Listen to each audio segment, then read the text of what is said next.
In 1863, the United States was in the middle of the Civil War, one of the most violent conflicts that this country has ever seen.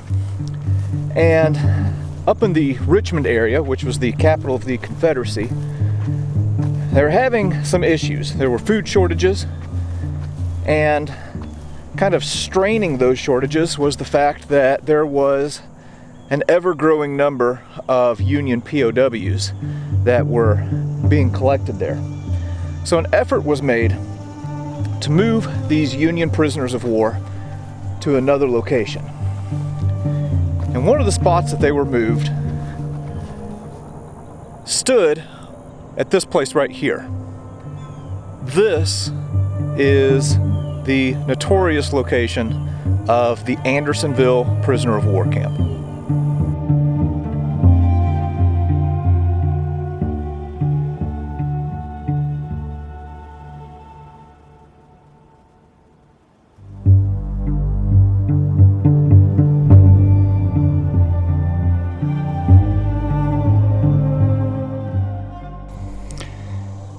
So this is the location of the Andersonville prisoner of war camp here in Andersonville, Georgia. Now, as you can see, the original structures have long since disappeared, so you have to use your imagination a little bit, and they've done a pretty good thing here in helping us to do that. All around the perimeter of the camp, you'll see these white stakes. So like this one right here is on the far outside, it says stockade. This is where the original outer wall would have been. Now, it was originally 16 acres and then was expanded out to 26 acres. And then you'll also see a second line of stakes here that are kind of on the inner perimeter, and this is called the dead line. So right now, I'm standing on the inside of where the Andersonville camp would have been.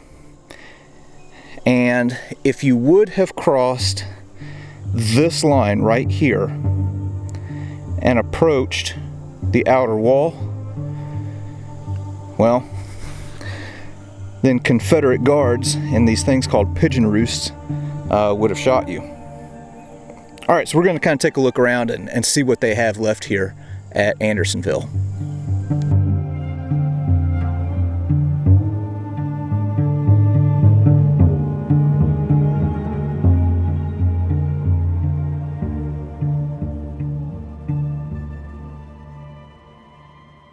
Here's something kind of interesting. At different points here within the perimeter of Andersonville, you'll see these just holes in the ground, and it could be one of two things. There were attempts by prisoners to escape, so they would use spoons or plates or whatever they could, and there were so many people packed in here that they could kind of hide their efforts, and it could also be attempts to dig wells to get to fresh water. But anyway, I thought that was kind of interesting.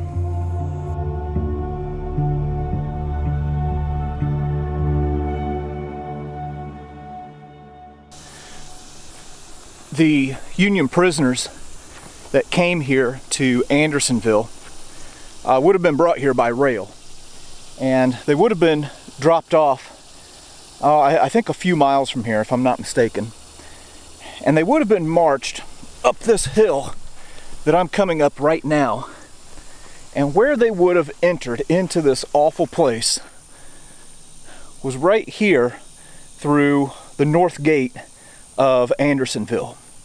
Now, all of this that we're seeing right now has been reconstructed, but originally the stockade walls here at Andersonville would have been built from pine logs that were cut by slaves and then erected all the way around this perimeter. So right here is where all of the Union POWs would have entered through.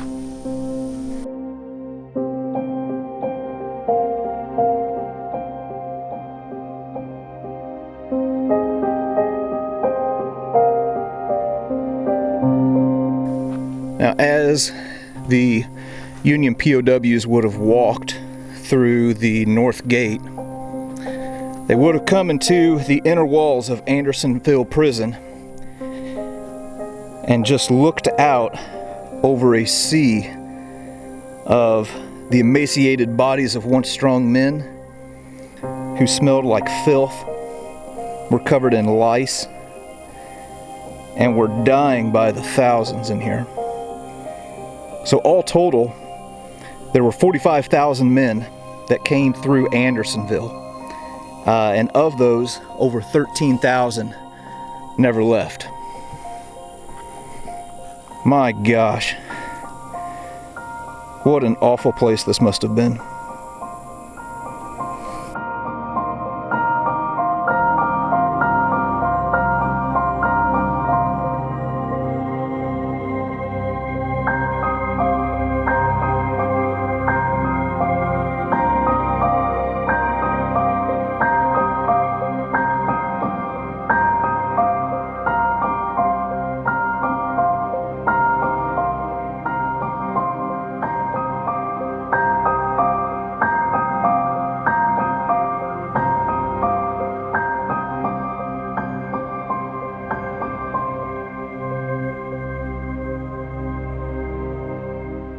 I'm up here on a high point right now where we can get a pretty commanding look at the prisoner of war camp here.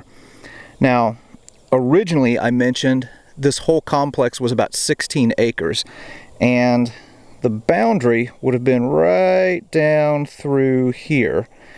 And then, whenever they realized that they were quickly filling up, well, they expanded up the hill just opposite that creek there at the bottom, another 10 acres. Just by comparison, I mentioned that this camp held 45,000 prisoners.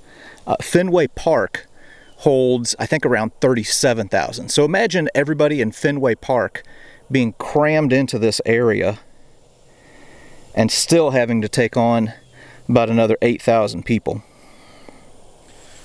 Now, as one might expect, one of the biggest issues here at Andersonville was access to clean drinking water and adequate sanitation. So the Confederate plan at this place was to put the camp right over the top of a flowing stream. And you can see that stream right here behind me. Now, the idea was that the Union prisoners could drink from the upstream side, and then you can see behind me they would bathe a little bit further down, and then at the far downstream side, well, that's where they would have their latrine. The problem is that whenever they put up the stockade walls, it ended up backing up this creek and turning this whole bottom area of the camp into a swamp. So not only did you have, stagnant drinking water and like the intermixing of bathing water and drinking water and latrine water, but it also created this haven for mosquitoes, which, we're here in August right now, which really is an awful time to visit Georgia because it's morning and it's already hot and humid, but the mosquitoes are terrible here right now. In addition to all of that, if you go even further upstream from this creek, well, that's where the Confederate guard camp was. So they were using that for drinking, they were using that for bathing, they were using that for a latrine, and it was flowing right down here into the Union POW drinking water. Awful, awful situation.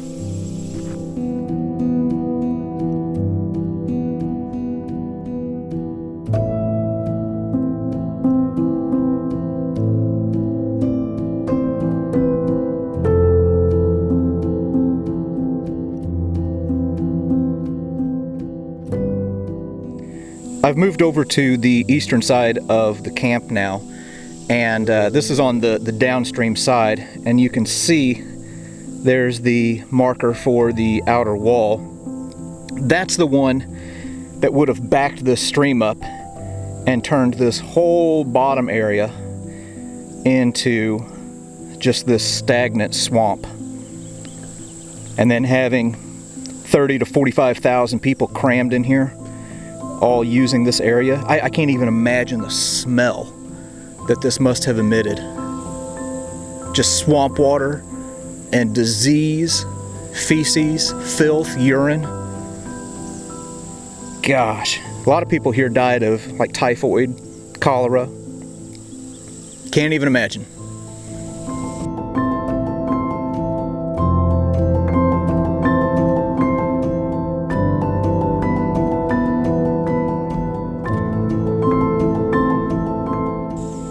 I'm over here on the east side of the camp now, overlooking the stream, and they have a little board here with a picture showing what the inside of the camp looked like. This was taken in August of 1864, and man, oh man, unbelievable.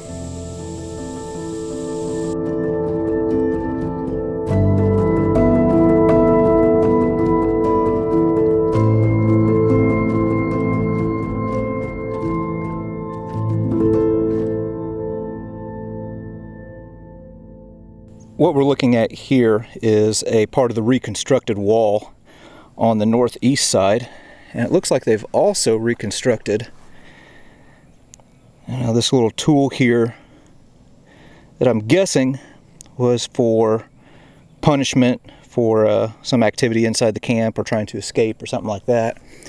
And then right here, these things were called pigeon roosts. So this is where the camp guards would be stationed. And they would have these positioned about every 30 yards all along the perimeter. And my gosh, that had to be boring as heck to set up there. And also pretty numbing to the senses to be sitting up there and looking at what was happening inside that camp. Awful.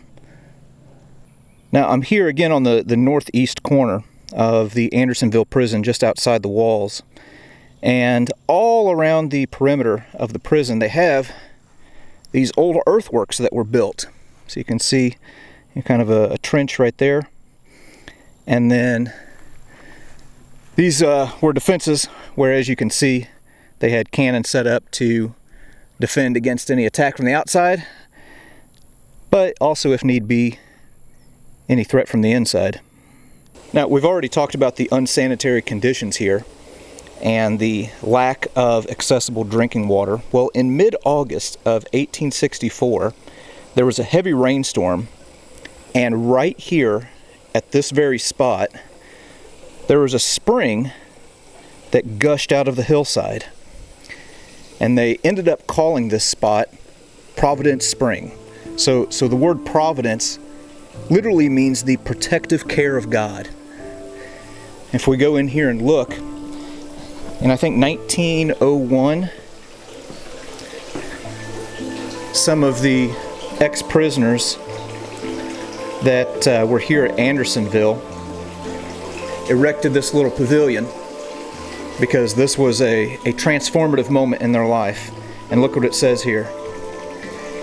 In the midst of all that they had gone through, or in spite of all that they had gone through, they have Lincoln's words, "With charity to all and malice toward none." If anybody had reason for hate or for malice, it was these people. And yet they chose forgiveness instead. Pretty powerful.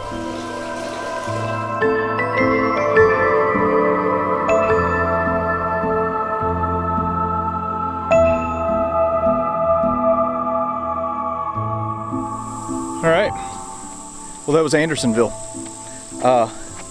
Man, quite the place. I think for me, the most impactful spot was that Providence Spring. Just the realization that these men, in the worst situation and in the most hopeless place that you could possibly imagine, still knew that God was taking care of them and He was providing for them. I would think that anybody that was at this place walked out a transformed man and didn't live another day of their life without thinking about this place and thinking about how in spite of how awful it was, God was merciful and saw him through it. Man, oh man. Well, that was Andersonville. For now, we're getting ready to head over to the National Cemetery for Andersonville, but that'll be in the next video.